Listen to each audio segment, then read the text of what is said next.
जय श्री कृष्णा।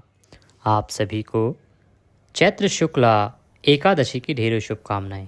चैत्र मास के शुक्ल पक्ष की एकादशी तिथि किस दिन है, कैसे आपको व्रत करना चाहिए, क्या पूजा विधि रहेगी, क्या नियम रहेंगे इस एकादशी के, भगवान को क्या भोग लगाना चाहिए, क्या मंत्र होने चाहिए, साथ ही किन बातों का विशेष रूप से ध्यान रखना चाहिए, ये अन्य एकादशियों से कैसे भिन्न है, पारण कब करना है, नियम क्या है, पूजा विधि क्या रहेगी, इस प्रकार से संपूर्ण जानकारी आने वाली एकादशी के बारे में आपको प्रदान की जाएगी।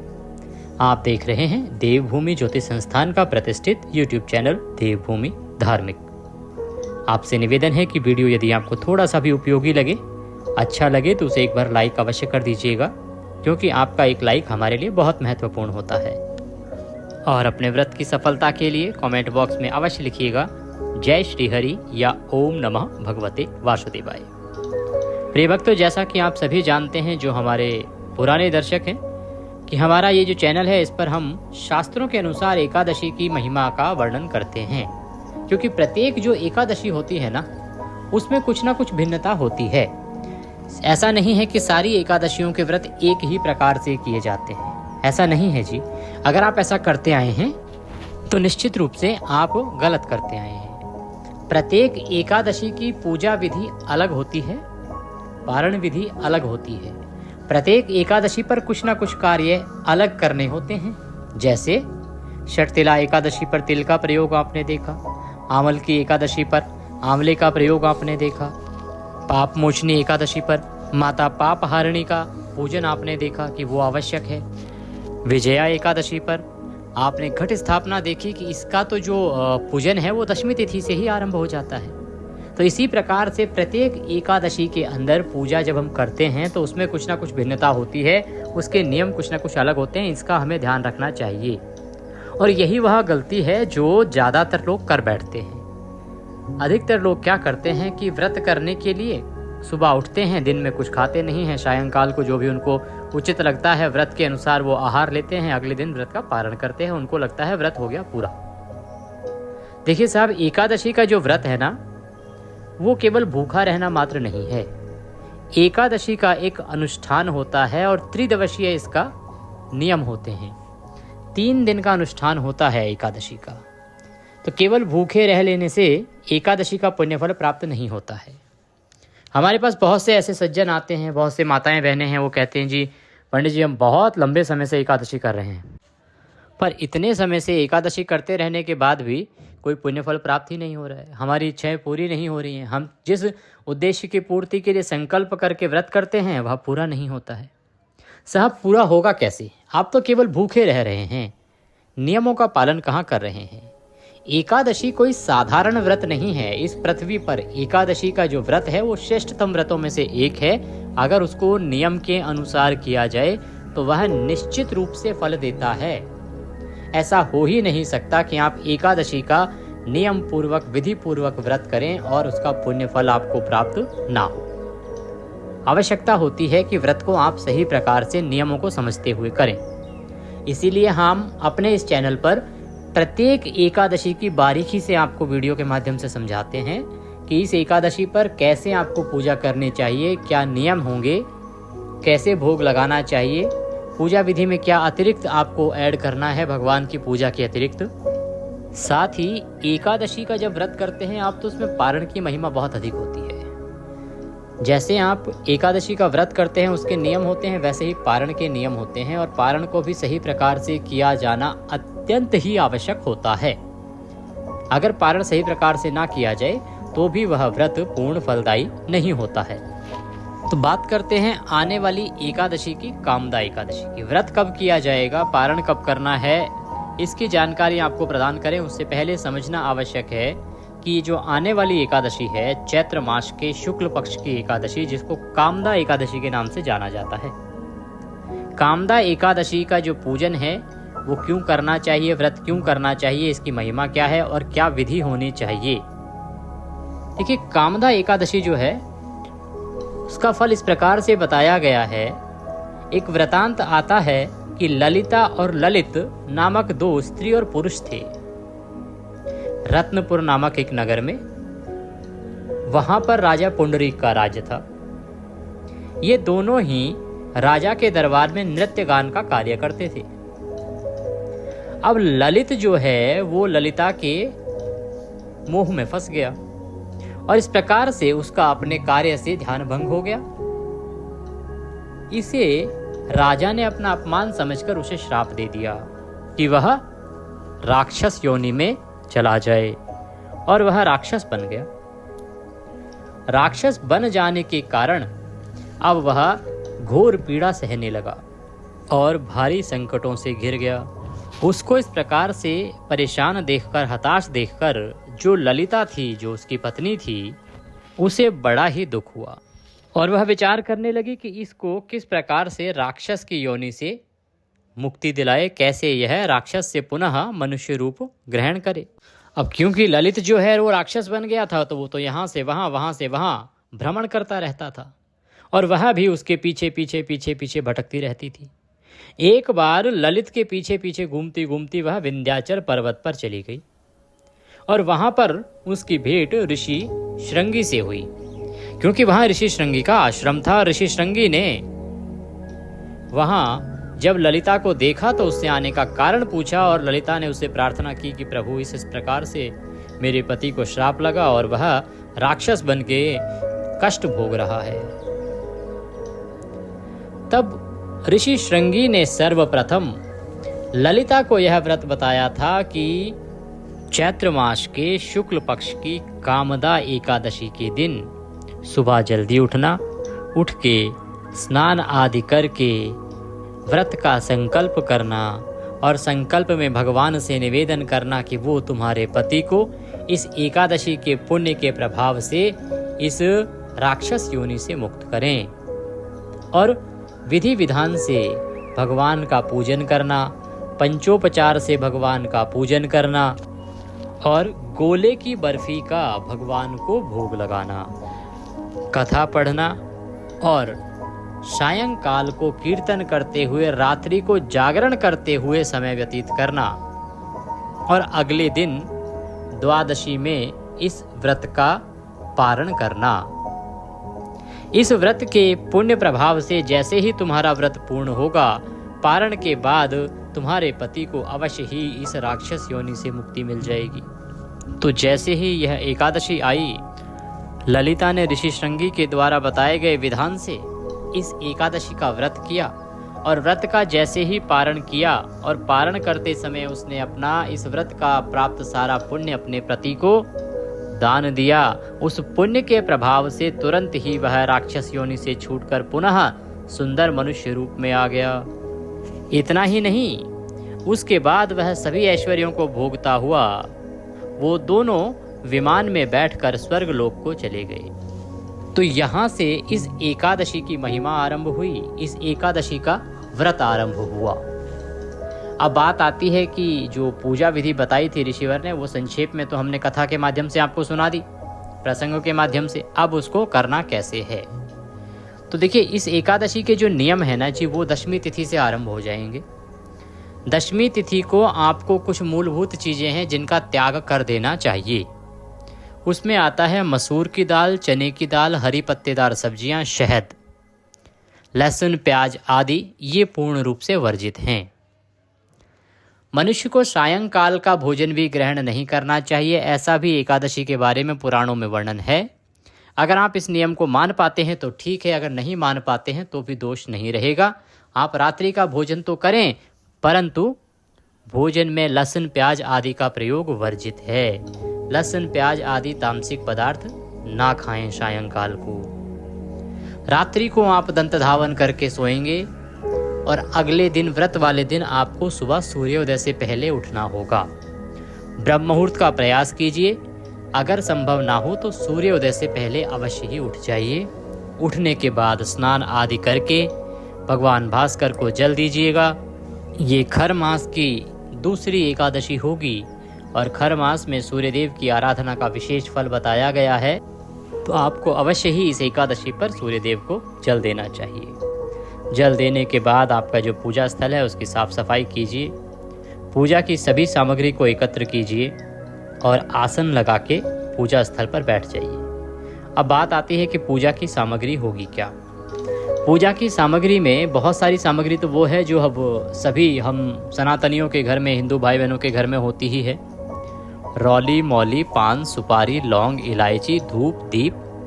नैवेद्य अर्थात भोग लगाने के लिए गोले की मिठाई हो तो उत्तम है, अन्यथा आप मिश्री से भोग लगा दीजिएगा या फल से भी भोग लगा सकते हैं। इत्र अवश्य ले लीजिएगा। इत्र के अतिरिक्त जनेऊ आपको लेने चाहिए, फूल आपको लेने चाहिए, फूलों की माला आपको लेनी चाहिए, और भगवान श्रीहरि के स्वरूप की कोई प्रतिमा या चित्र आपके पास होना चाहिए। भगवान का आसन लगाने के लिए चौकी हो तो उत्तम है, पीला वस्त्र अगर मिल जाता है तो भी उत्तम है। ये सामग्री है जो कि आवश्यक रूप से आपके पास होनी चाहिए पूजन के लिए। इसके अतिरिक्त आप घड़ा भी रख सकते हैं, कलश यदि आपके पास हो तो कलश की स्थापना भी कर सकते हैं। ये एकादशी के दिन कलश स्थापना के साथ भी पूजन किया जाता है। ये आपके लिए ऑप्शनल हो गया है। आप अगर बड़े विधान से करना चाहते हैं तो कलश रख लीजिएगा, अन्यथा केवल भगवान की तस्वीर रखिएगा, सामग्री लीजिएगा और हम पूजन विधि बताते हैं उसके अनुसार आप पूजन कीजिएगा। तो सामग्री रख के और एक स्थान पर आसन लगा के बैठ जाएं जहां आपने एकादशी का पूजन करना है, भगवान श्री हरि का पूजन करना है। एक तांबे का लोटा लीजिए, उसमें पहले गंगा जल डालिए, उसके बाद उसमें शुद्ध जल भर लीजिए। एक पुष्प रख लीजिए उसके अंदर, और एक आचमनी, जिससे हम जल आचमनी कराते हैं, वह आचमनी ले लीजिए। आचमनी ना हो तो छोटा चम्मच कोई ले लीजिएगा, वह तांबे का, पीतल का हो तो उत्तम रहेगा। सबसे पहले स्थान का पवित्रीकरण होता है और सामग्री का पवित्रीकरण होता है। तो उसके लिए फूल से, एक फूल पानी में डुबोइएगा उस लोटे में, और सभी सामग्री पर और स्थान पर जल के छींटे दीजिएगा। हम यहाँ से मंत्र पढ़ते हैं, इससे स्थान का पवित्रीकरण होता है, सामग्री का शुद्धिकरण होता है। ओम पवित्र हो अपवित्रवांग सर्वांग वस्तांगतो पिवाम यह स्मरेत पुंडरीकाक्षम सवायंतर शुचि ओम। इस प्रकार से आपने स्थान का और सामग्री का शुद्धिकरण किया है, पवित्रीकरण किया है। अब भगवान की चौकी लगाइए, पहले भगवान की स्थापना कीजिए, चौकी को बिछाइए, चौकी पर पीला वस्त्र बिछाइए, उसके ऊपर भगवान को आसन के रूप में पुष्प रखिए, पुष्प अर्पित कीजिए कि हे प्रभु, ये हम आपको आसन दे रहे हैं, इसे आप ग्रहण करें और यहाँ पे आप विराजमान हो। और भगवान की तस्वीर को स्थापित कर दीजिए।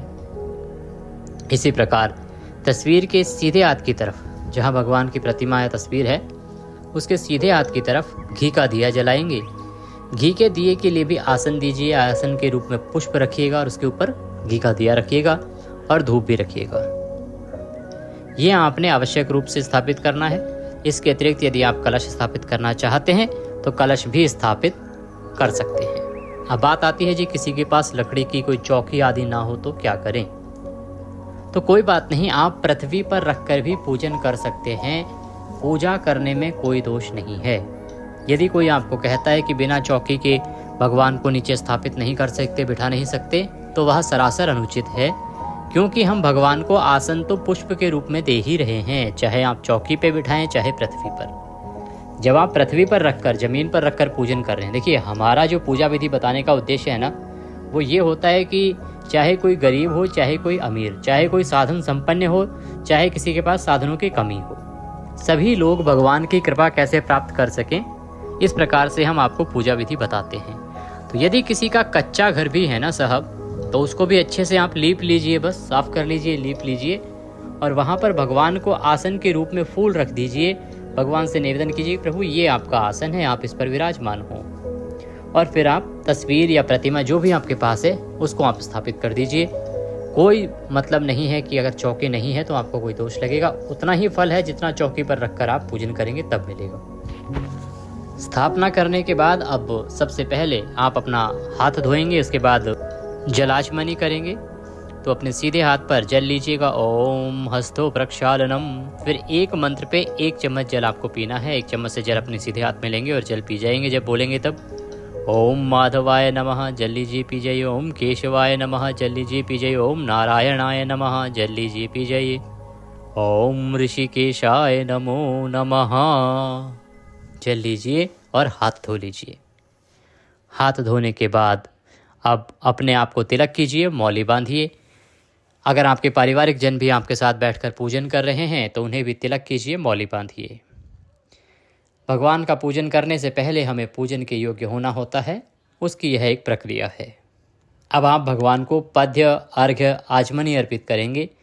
पाद्य अर्घ आचमनी अर्पित करने का विधि यह है, अगर आपके पास प्रतिमा है तो प्रतिमा को किसी पात्र में रख लीजिए, और यदि आपके पास प्रतिमा नहीं है, तस्वीर है, तो तस्वीर के सामने एक पात्र रखिए जिसमें कि आप पूजा की सामग्री अर्पित करेंगे। भगवान को जो भी चढ़ाना है ना, अब हम बोलेंगे पूजा में आपको, तो जो भी चढ़ाएंगे आप उसको किस में चढ़ाएंगे, उसके लिए एक पात्र रख लीजिए, कटोरी चाहे रख लीजिए, उसमें आप वह सब अर्पित कीजिएगा। सबसे पहले भगवान को पाद्य अर्घ्य आचमनी कराया जाता है। भगवान को आप पाद्य अर्घ्य आचमनी कराने के लिए एक एक चम्मच जल एक एक मंत्र पे छोड़ेंगे जब हम बोलते हैं तब। ओम भूर्भुवस्वः ओम श्री नारायणाय नमो नमः। पाद्यम समर्पयामि। पाद्य अर्पित करने के लिए एक चम्मच जल लीजिए, छोड़ दीजिए। ओम भूर्भुवस्वः ओम श्री नारायणाय नमो नमः। अर्घ्यम समर्पयामि। अर्घ्य के लिए एक चम्मच जल लीजिए, छोड़ दीजिए। ओम भूर्भुवस्वः ओम श्री नारायणाय नमो नमः। जलाचमनिं कुरु जलाचमनिं समर्पयामि। जलाचमनी के लिए एक चम्मच जल पुनः लीजिए और वह भी भगवान को अर्पित कर दीजिए। आप भगवान को स्नान के लिए जल अर्पित करेंगे, भगवान को स्नान कराएंगे। ओम भूर्भुवस्वः श्री नारायणाय नमो नमः। स्नानम जलम समर्पयामि। एक चम्मच जल लीजिए और स्नान के रूप में अर्पित कर दीजिए।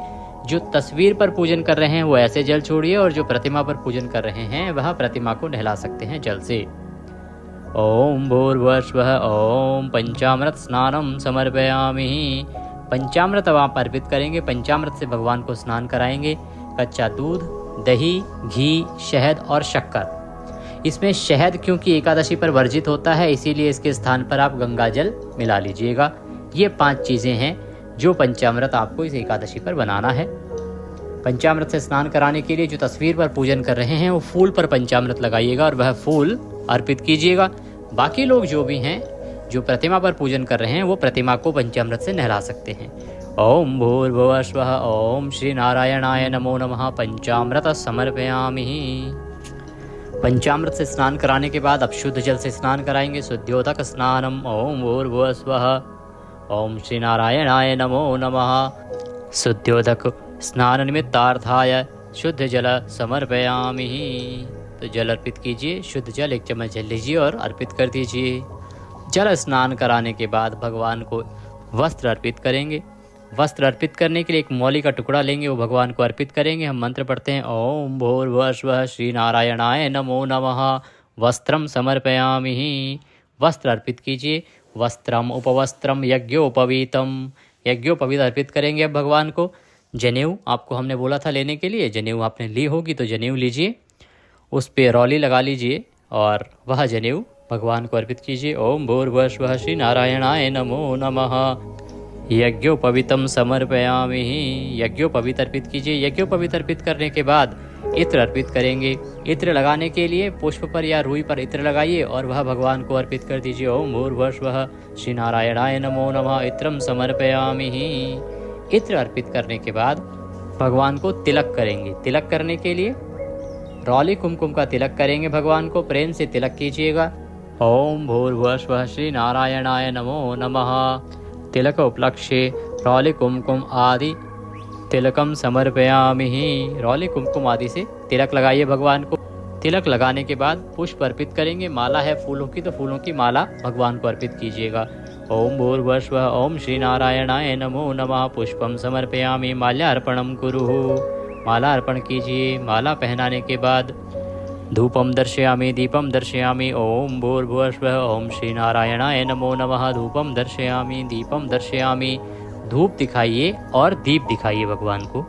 धूप दीप दिखाने के बाद नैवेद्य अर्पित करेंगे। ओम भूर्भुवस्वः श्री नारायणाय नमो नमः। नैवेद्यम समर्पयामि। नैवेद्य के रूप में आपके पास यदि नारियल की बर्फी है, नारियल की मिठाई है तो वह भगवान को अर्पित कीजिए, बहुत उत्तम रहेगा। अन्यथा फल अर्पित कर सकते हैं या मिश्री भी आप चढ़ा सकते हैं, मिश्री भी अर्पित कर सकते हैं। नैवेद्य के बाद जलाचमनी कराएंगे भगवान को। ओम भूर्भुवस्वः श्री नारायणाय नमो नमः। भोजनान्ते जलाचमनिं समर्पयामि। जलाचमनी कराइएगा। एक चम्मच जल लीजिए, भगवान को अर्पित कर दीजिए। जलाचमनी कराने के बाद तांबूलम पूंगी फलम शुभ दक्षिणायाम शुभदो वरदो भवः। तांबूल अर्पित करेंगे। तांबूल क्या होता है? एक पान का पत्ता लीजिए, उसमें 2 लौंग, 2 इलायची, 1 सुपारी रखिए। उसका बीड़ा बनाकर वह भगवान को अर्पित करेंगे। ओम भूर्भुवः श्री नारायणाय नमो नमः ताम्बूलम समर्पयामि। ताम्बूल अर्पित करके दक्षिणा अर्पित करेंगे। ओम भूर्भुवः श्री नारायणाय नमो नमः शुभ दक्षिणायाम समर्पयामि। दक्षिणा जो भी अर्पित करनी है भगवान को अर्पित कीजिए और हाथ जोड़ के भगवान से प्रार्थना कीजिए कि प्रभु आज के दिन हम यह कामदा एकादशी का पूजन कर रहे हैं, व्रत कर रहे हैं, हम इसे सफलतापूर्वक कर पाएं, इतनी हमें शक्ति दीजिए। इस प्रकार भगवान से प्रार्थना करेंगे। ये आपने पूजन किया है। पूजन करने के बाद आपको कथा श्रवण करनी चाहिए, विष्णु सहस्त्र नाम का पाठ करना चाहिए या सुनना चाहिए। आप नारायण कवच भी इस दिन अवश्य सुने। ये 3 चीज़ें हैं जो आपको एकादशी पर सुननी चाहिए। एकादशी की कथा सुनते समय ध्यान दीजिएगा कि कथा जो है ना वो यूट्यूब पर बहुत सारे चैनल किसी भी कथा को किसी भी एकादशी के नाम से चला देते हैं, इसीलिए सही चैनल पर ही कथा सुनिएगा। ये जो चैनल है ये ज्योतिष संस्थान का प्रतिष्ठित चैनल है। यहाँ पर हम वही कथाएं सुनाते हैं जो पुराणों में वर्णित है, जो कि पुराणों में लिखी होती हैं। जो कौन सी एकादशी की कौन सी कथा है वही आपको सुनाई जाती है। तो सही कथाएँ सुनने के लिए, सही व्रत आदि की जानकारियाँ प्राप्त करते रहने के लिए यदि चैनल पर नए हैं तो सब्सक्राइब कर लीजिए, जिससे कि आपको सभी सही जानकारी प्राप्त होती रहे। और सब्सक्राइब करने के बाद ना एक बेल आइकन का निशान आएगा, एक घंटे का निशान बना हुआ आता है बेल का, उसको अवश्य दबाइएगा, तभी आपको हमारे सारे वीडियोस मिलेंगे, अन्यथा वीडियोस छूट जाते हैं। तो सब्सक्राइब कीजिएगा चैनल को, और वीडियो अभी तक लाइक नहीं किया है तो कृपया लाइक अवश्य कर दीजिएगा। कमेंट बॉक्स में अवश्य लिखिएगा जय श्री हरि या ओम नमः भगवते वासुदेवाय। कथा आदि सुनने के बाद भगवान की आरती कीजिएगा और नियमों के अनुसार दिन को व्यतीत कीजिएगा। नियमों की जानकारी दें उससे पहले बता दें कि आपको पूजा आरंभ करने से पहले संकल्प करना होता है व्रत का। तो संकल्प आप कैसे करेंगे? जब आप बैठेंगे ना, शुद्धिकरण किया हमने सामग्री का, आपने जलाचमनी कर ली, अपने आप को तिलक लगा लिया, मौली बांध ली, अब आप दीपक प्रज्वलित करके, धूप प्रज्वलित करके और संकल्प करेंगे और फिर भगवान का पूजन आरंभ करेंगे, जो हमने विधि बताई है उससे।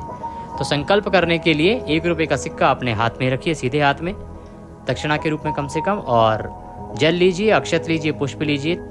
3 बार बोलिए ओम श्री विष्णु, ओम श्री विष्णु, ओम श्री विष्णु। अपना नाम, अपना गोत्र, स्थान जहाँ पर बैठकर आप संकल्प कर रहे हैं वहाँ का मकान नंबर, क्षेत्र का नाम, शहर का नाम, चैत्र मासे शुक्ल पक्षे कामदा एकादश्यायाम पुण्यतिथियो, आयु आरोग्यता प्राप्त्यार्थाय, सुख संपत्ति प्राप्त्यार्थाय, धन वैभव प्राप्त्यार्थाय एकादशी व्रत पूजनम संकल्पम संकरिष्ये। बोलिए सौ श्री विष्णु शरणौ शरणम प्रपद्ये, और वह संकल्प भगवान के चरणों में अर्पित कर दीजिए।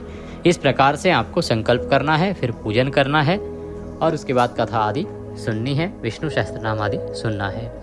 नियम जो रहेंगे वो ये कि ब्रह्मचर्य का पालन 10वीं तिथि से आरंभ होता है और 12वीं तिथि को पारण तक आपको उसका पालन करना है। किसी के साथ लड़ाई झगड़ा नहीं करना है, वैर भाव नहीं लेना है।